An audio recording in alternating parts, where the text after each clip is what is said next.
Hello, Mr. Steven. Hello, Manny de la Rosa.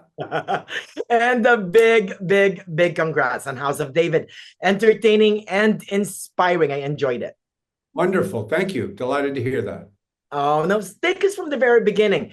Describe your take on the biblical and historical figure of Samuel and what got you interested in playing him.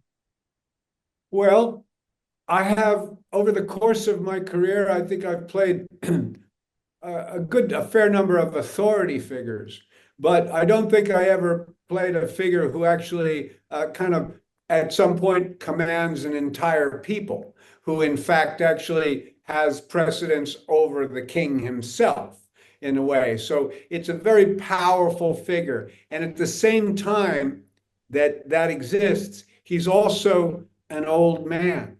He's also he's also the the bulk of his life's work is behind him at this point. And so he's really an aging kind of patriarch, as it were. And that's something I have not done before. It's only recently that I've gotten old, you know? I was young for a really long time, you know. Now I plan to be old for a really long time. Okay? Yeah. But in There you any go. case, that was very new to me with Samuel. But also, one has to mention, of course, the relationship, the direct one-on-one with God, with Yahweh, with the Lord. That's a challenge that is kind of irresistible. You know, it's something you have to do. I mean, you have to kind of embrace it. What I love best about the series, I think, is it's grounded in reality but also has its left eye is on like your character. It's a bit mystical and a bit magical. I think it's also got that element in it, right? They're smart. They're smart guys that put this together. There's nothing dry about this series at all. As you say, it's got elements of mysticism in it, but this is fundamentally a story of religion. Yeah. You know what I mean? And so, of course, there's mysticism in it. I mean, mysticism and religion, and I don't care what religion you're talking about. It can be Catholicism, Islam, Judaism, Shintoism. I don't care. There is always an element, an esoteric element to that, an element of the mystic quality, of the ineffable, something we can't, that's very, very difficult for us to understand.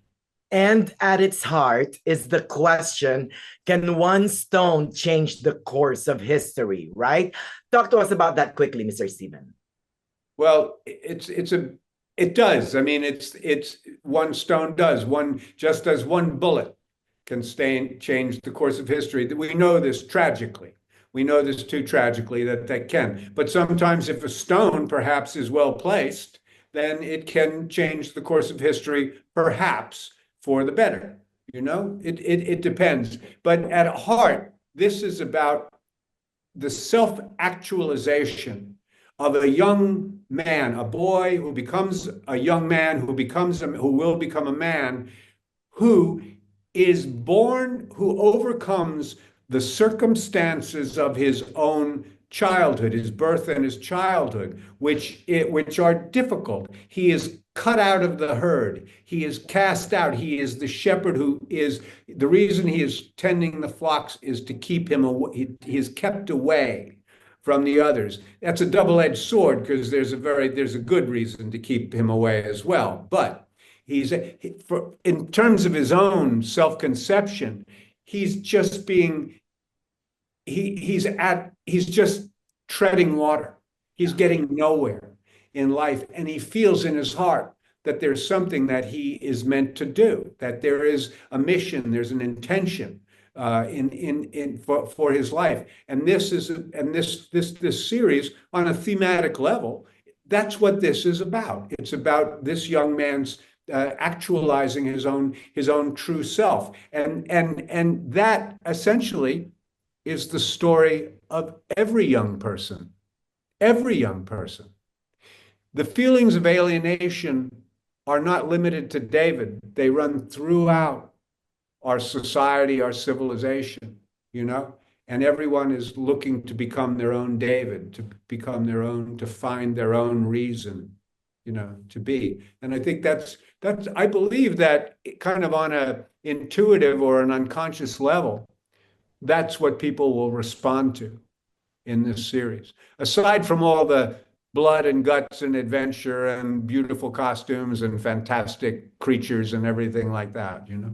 You're absolutely correct. Well said, Mr. Steven. So a big, big congrats on House of David again. It's full of wonder and hope and totally binge worthy. Thank you, Mr. De La Rosa. Good luck on everything, sir.